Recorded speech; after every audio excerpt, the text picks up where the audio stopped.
Let's talk to the great Merrill Reese. The last time Merrill called a game, it was the greatest. Let me get the exact words here. Hold on.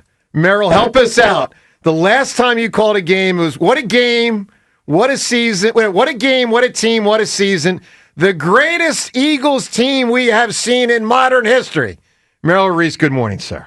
Morning, Joe. Good to speak with you. Thank you. Merrill, you excited for Eagles football tomorrow night, Merrill? I am. I couldn't be more excited. I love the a lot of times you go into these preseason games. I remember Stan Walters used to say, I hate these preseason games. Get them over with.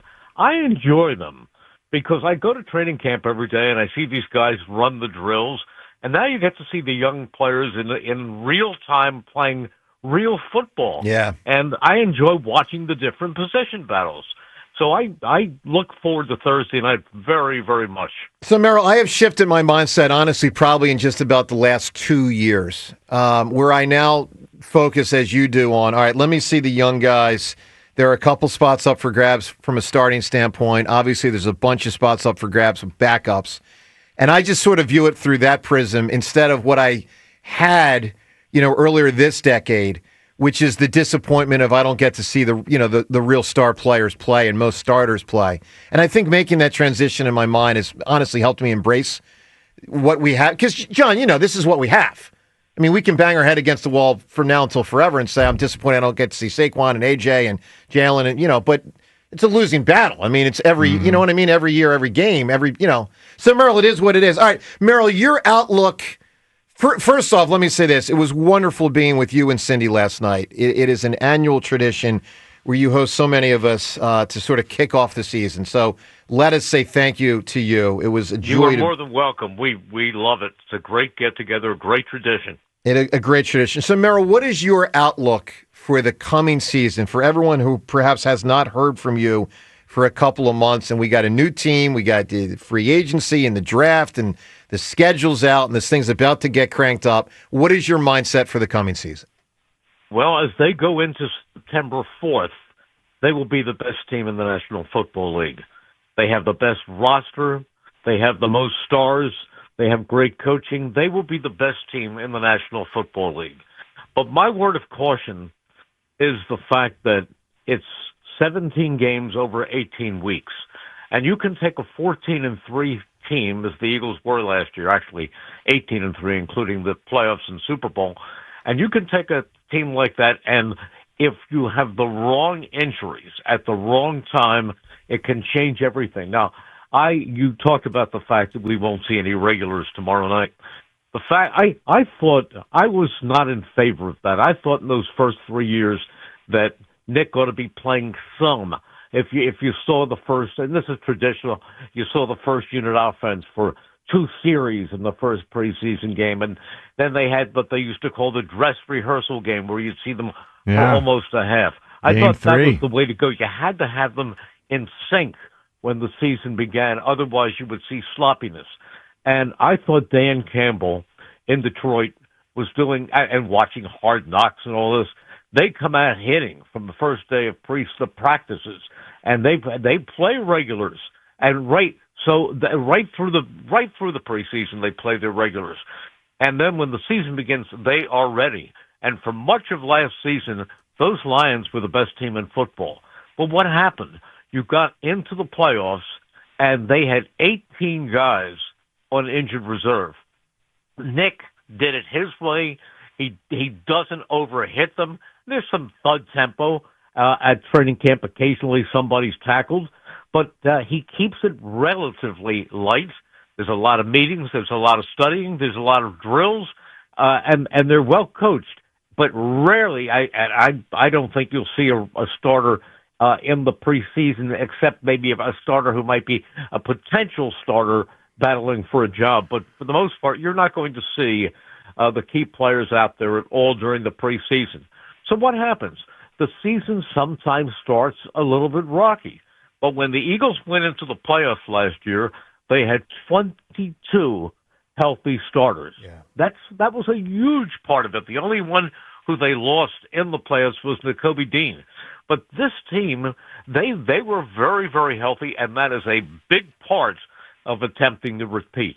Merrill, how familiar are you with aura farming? I'm just kidding. We got a lot up in the air with our secondary right now. How do you make sense of who's going to be populating the secondary? Opposite Reed Blankenship, opposite Quinyon Mitchell. What's going on back there? Well, I mean, you have a couple of guys who are talented.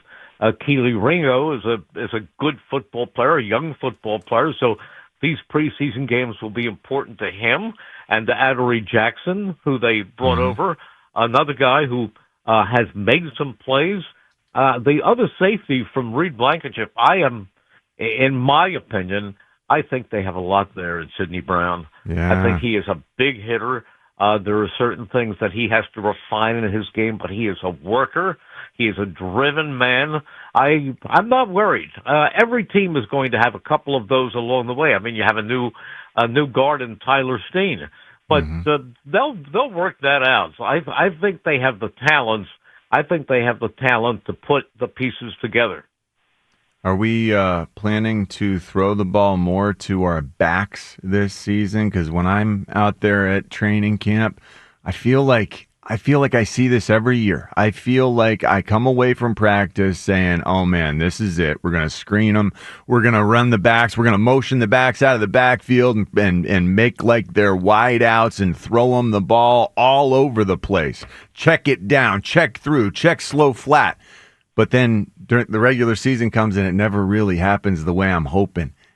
Is it going to happen this year? I think, John, that's a game by game type of thing as the defense lines up and who they're playing and what they deem to be the weaknesses in that defense. I think some weeks you will see some screens. I think Will Shipley has soft hands. He can work the ball well on those screen passes and on those dump offs. But I think for the most part, there's going to be games when you see Saquon Barkley take the ball and just take it down their throat time after time after time. So what happens? They go into the Super Bowl in Kansas City, and Steve Spagnuolo says the way to beat the Eagles is we stop Saquon Barkley, make Jalen Hurts beat us with his arm. Well, he did. Sure did. And he can. And he has great receivers. So it will be a game-by-game, not decision so much as a game-by-game evolution depending on what the defense is doing. The great Merrill Reese with us here. Of course, starting another season as the Eagles announcer tomorrow night. Eagles' first preseason game. Merrill, Mike, and Devin. I know, Merrill, you're very happy for Devin and happy to be working with Devin because of the job she did last year down the stretch with you guys.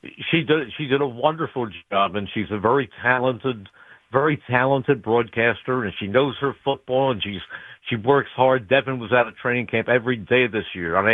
I think she'll do a terrific job. So, thank you, Merrill. I appreciate that. So, Merrill, the week one versus the real week one, not tomorrow, but the real week one versus Dallas. You know, a lot of people didn't like it.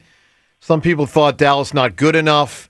Washington could have been the game. The Rams, which was the closest game the Eagles played last year in the playoffs, could have been the game. What did you make of how the NFL landed on Eagles-Cowboys Thursday night to kick off the season? You know, Joe, that is still the game that Eagles fans, either if it's a great Dallas team or a mediocre Dallas team, but if you talk about who the rival is for all these years. Now, I understand that the Giants and the Commanders think that Dallas is their number one rival too. But here in Philadelphia, you talk Eagles-Dallas, and it immediately makes your heart beat a little faster. Yeah, I was happy with it. I mean, Merrill, I think it's really cool that the Eagles get to have that ceremony in front of the Cowboys. I mean, I do too. Right? I mean, I do too. That's awesome. It's phenomenal. I do too. Well, just look, the way this schedule shapes out with Dallas and then at Kansas City. I mean, the second week at Kansas City. We talked about that before, that the Eagles don't like being called defending champions because each season is different and it starts anew and there are different players out there and different coaches in some areas. The fact of the matter is the Eagles won Super Bowl 59, which will make them the number one target of every team they play this year. Every team is going to be up to give them their best bolt. every single week. But you look at the schedule with Dallas and then Kansas City and then the Rams and then Tampa Bay. You'll remember Tampa Bay last year was also the fourth game in September. And what a disaster. The Eagles were awful. Now, they had some key injuries in that game, but we left Tampa, and my son said to me, Nolan was our statistician in that game. He came in from California, and he said to me, Dad, this is going to be a long season. And I said, Nolan, they're going into the break, into the bye right now. You watch this team as the season goes on. Yeah. And that's the whole thing this year. This is a great team going in. Now, if early in the season they struggle a little bit, if after 8 games they're 4-4, everyone's going to think the sky is falling, but it's not. This is the kind of team that can progress and then win 8 of their last 9 games. Merrill, you are somewhat of an expert at tennis as well as football. How much of a chance does Joe have against a man much his junior in Jack Fritz? Yeah, I think Joe's going to win this thing. Now, you do? Wow, there it is. Well, why? First of all, Joe, hit your hard serve down the middle at about 80 miles an hour if you can. And then if you go to your second serve. If you are serving to the deuce court, I would lean back and hit an American twist that kind of hits and bounces over his shoulder. If you can handle those kind of things, you'll be fine. Merrill, you're the man. That was awesome. Merrill, that sounds like a plan. An American Joe twist. Knows what I didn't even know that was a about. real thing. I love it. Is it possible for Joe to win at tennis without moving? Or without having the American twist? Because I got to say, Merrill, even John McEnroe is weighing in right now. You cannot be serious! I mean, I'm going to do my best, but I don't have the American twist in my bag. Well, Maybe you do. If you have a couple of hours between now and the time you go to play, go take a look at Carlos Alcaraz. Yeah. He does that on his second serve. Sometimes he uses it on his first serve, where it hits and bounces high. You can pick that up in a couple of hours, and American then Jack twist will have it. no shot. Absolutely. That's great advice. Merrill, would you like American to sub twist in to and the play win. for Joe today? Is that possible? Oh, yeah. My tennis days are beyond me, but that's why I play golf so often, and I love that too. So, Merrill, you and I had a moment last night, and it was you, and it was me, and it became social media because I put the photograph up of it was your idea. You wanted me to see. You have, and what a cool item to have, Billie Jean King's tennis sneakers from one of the Wimbledons that she won. Whoa, you have those? He's got them right there in the living room. I took a photograph with him for good luck. Family room for good luck. And Merrill, I want you to know I appreciate that support last night, sir. Sure, because many years ago I was the telecaster for the Philadelphia Freedoms. Oh. So we traveled all over the place together, and occasionally I would hit with Billie Jean just to warm up in the morning. Wow, on the that's base. so big deal. cool, Merrill. That's so That's cool. a flex. Wow. I'm not saying I could take a point from her, but I'm like rally with her. But the fact of the matter is, so she did give me those sneakers, and that is probably going to be the difference. That will give you that magic ingredient that will allow you to go out there and think and feel and act like a champion. Well, I appreciate that, Merrill. And I'll say this, Billie Jean, who was doubted by so many in her match against Bobby Riggs, and she overcame the doubt to win, so too will DeCamara today. Because, Merrill, our poll last week, people are still saying Fritz is going to win this thing. So, all right. No, Wasn't Billie Jean the younger competitor She in that was. competition? Just for, we're going to use that as an analogy. All right, you know what? Better analogy. Jalen Hurts doubted around here. What did he do? He won. By you. That's what you do. He was doubted by you. That is true. That is true. But I'm going to channel my inner Jalen Hurts today, Merrill. I'm going to keep the main thing, and that's the goal. Okay, that's good.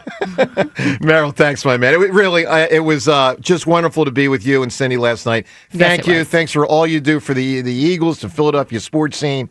And we'll check in with you after the tennis thing. It's I'm looking forward to it today. Thanks, Merrill. I want to tell you, it is an honor, a privilege, and a thrill once again to be describing Eagles games to the greatest fans in the NFL. That's awesome. Merrill, stay well. We'll talk to you soon. Merrill. Thanks, Merrill. Bye-bye.